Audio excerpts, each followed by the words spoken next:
BRS పాలనలో 3,22,000 కోట్ల అప్పు చేస్తే 7 లక్షల కోట్ల అప్పులంటూ కాంగ్రెస్ తప్పుడు ప్రచారం చేస్తున్న హరీష్ రావు విమర్శలకి కౌంటర్ ఇచ్చారు డిప్యూటీ సీఎం ఆర్థిక మంత్రి భట్టి విక్రమార్క. అప్పుల లెక్కలు దాస్తే దాగేవి కాదన్నారు. 2014 ముందు కార్పొరేషన్లు ఉద్యోగులకు ఇవ్వాల్సిన అప్పులేమీ లేవని, బీఆర్ఎస్ హయాంలో గ్యారంటీల పేర్లతో అప్పులు తెచ్చారని, వాటికి వడ్డీలు కడుతున్నామని అన్నారు భట్టి. అప్పుల లెక్కలపై అసెంబ్లీలో చర్చకు సిద్ధమన్నారు భట్టి విక్రమార్క. నెట్టు 10 ఏళ్ల బీఆర్ఎస్ హయాంలో జరిగిన అప్పెంత 3,22,499 కోట్లు.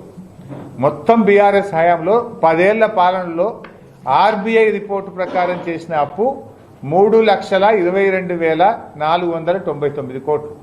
ఇది నా మాట కాదు, ఆర్బీఐ మాట. మరి వీళ్ళు ఏం ప్రచారం చేస్తుండ్రు?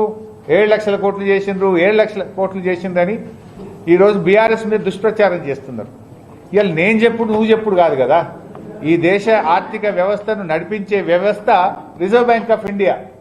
రిజర్వ్ బ్యాంక్ ఆఫ్ ఇండియా చెప్పింది. రిజర్వ్ బ్యాంక్ ఆఫ్ ఇండియా లెక్కల ప్రకారంగా 10 ఏళ్ల బీఆర్ఎస్ పాలనలో ఉన్నటువంటి అప్పు 3,22,499 కోట్లు మాత్రమే. కానీ మీరేం చేస్తుండ్రు? డబల్ కంటే ఎక్కువ 7 లక్షల కోట్లు అయిందని చెప్పి గోబల్స్ ప్రచారం చేస్తుండ్రు. ఆ గోబల్స్ అంటేనే బతుకుంటే మీ ప్రచారాన్ని చూస్తే ఆత్మహత్య చేసుకుంటుండే కావచ్చు. ఇప్పటికైనా ఇలాంటి విష ప్రచారం చేయడం మానుకోవాలని కాంగ్రెస్ ముఖ్యమంత్రిని, మంత్రుల్ని మేము హెచ్చరిస్తా ఉన్నాం. 7,11,911 కోట్లు ఉన్నాయి. ఇది రాష్ట్ర ప్రభుత్వం ఆయా బ్యాంకులకి, కార్పొరేషన్లకి, లేకపోతే ఉద్యోగస్తులకి, కాంట్రాక్టులకి కట్టాల్సిన అప్పులు.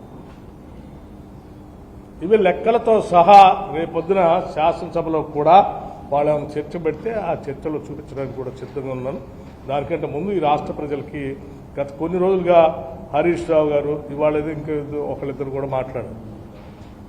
మరి ఇంత పచ్చి అబద్ధాలు ఉన్నవా? ఇవన్నీ దాస్తే దాగాయి కాదు,